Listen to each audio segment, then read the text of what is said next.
साताऱ्यात बांगलादेशी घुसखोरांकडून अतिक्रमण करण्यात आले। किरीट सोमय्या यांनी जिल्हाधिकाऱ्यांची भेट घेतली आहे। जिल्ह्यामध्ये कॉम्बिंग ऑपरेशनची गरज आहे अशी मागणी भाजपचे माजी खासदार किरीट सोमय्या यांनी केली आहे। पृथ्वीराज चव्हाणांना पुन्हा भाजपने धक्का दिलाय। भाऊसाहेब ढेबे यांनी भाजपात प्रवेश केला। यावेळी भाजपचे जिल्हाध्यक्ष आमदार डॉक्टर अतुल भोसले, आमदार मनोज घोरपडे, प्रदेश उपाध्यक्ष विक्रम पावसकर यांची उपस्थिती होती। पृथ्वीराज चव्हाण यांचे कट्टर समर्थक म्हणून भाऊसाहेब ढेबे यांची ओळख आहे।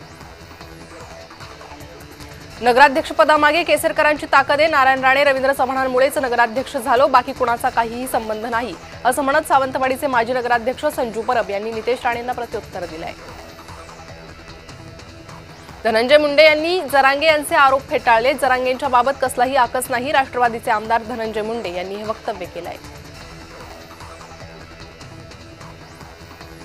जरांगेंवर मुंडेंचा खोटारडेपणाचा आरोप केलाय। जरांगे हिम्मत असेल तर आमने सामने या असं थेट आव्हान धनंजय मुंडेंनी दिलंय। धनंजय मुंडेंनी मनोज जरांगेंवर निशाणा साधलाय। जरांगे मुख्यमंत्र्यांना मारण्याची भाषा करतात।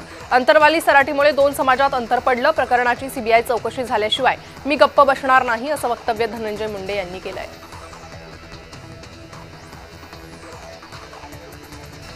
धनंजय मुंडेंवर मोक्का लावा। जरांगेंच्या हत्येचा कट रचणं मोठा गुन्हा आहे। धनंजय मुंडे आमदारकीचा तत्काळ राजीनामा द्या अशी मागणी मराठा आंदोलक योगेश केदार यांनी केली आहे। मनोज जरांगेंनी मुख्यमंत्र्यांसह उपमुख्यमंत्र्यांना आवाहन केलंय। अजित पवार अशा लोकांचा बंदोबस्त करा, शिंदेंनीही यामध्ये लक्ष घालावं असं वक्तव्य मनोज जरांगेंनी केलंय। जरांगेंनी कार्यकर्त्याची ऑडिओ क्लिप ऐकवली आहे। ऑडिओ क्लिपमध्ये 2 कोटी देण्याचा उल्लेख असून 2 आरोपींमधील संभाषणाची ऑडिओ क्लिप आहे। धनंजय मुंडेंच्या आरोपानंतर जरांगेंनी प्रत्युत्तर दिलंय।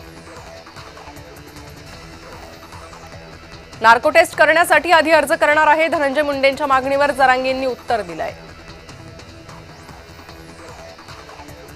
धनंजय मुंडेंनी हत्येची सुपारी दिली आहे। धनंजय मुंडेंचे प्रमुख सूत्रधार आहे असं म्हणत मनोज जरांगेंनी धनंजय मुंडेंवर गंभीर आरोप केलेत।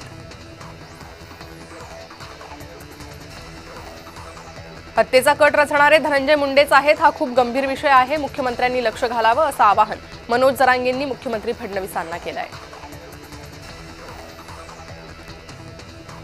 पार्थ पवार प्रकरणावर अजित पवारांनी खुलासा केलाय। आता मी त्यावर बोलणं योग्य नाही असं म्हणत कृषी मंत्री दत्तात्रय भरणे यांनी स्पष्ट केलंय।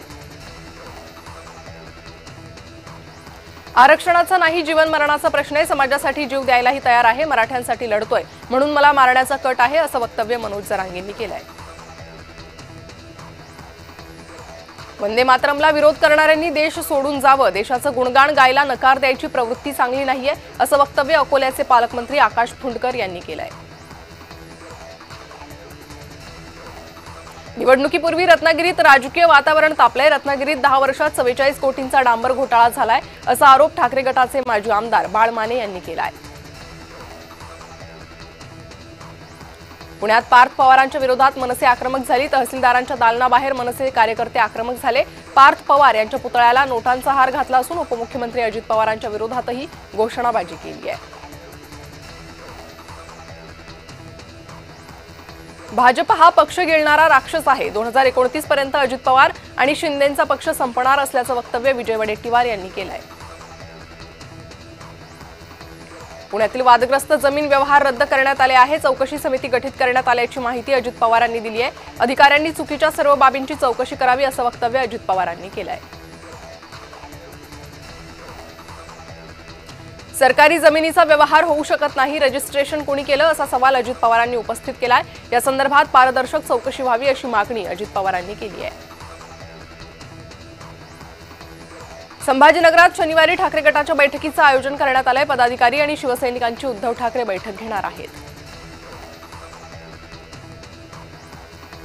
जमीन गैरव्यवहाराप्रकरणी सह्या केलेल्यांवरच गुन्हा दाखल। सरकारी जमीन विकूनही सगळे नाम निराळेत, अजित पवारांसाठी वेगळा न्याय का असं म्हणत अंबादास दानवेंनी पार्थ पवार आणि अजित पवारांवर निशाणा साधलाय।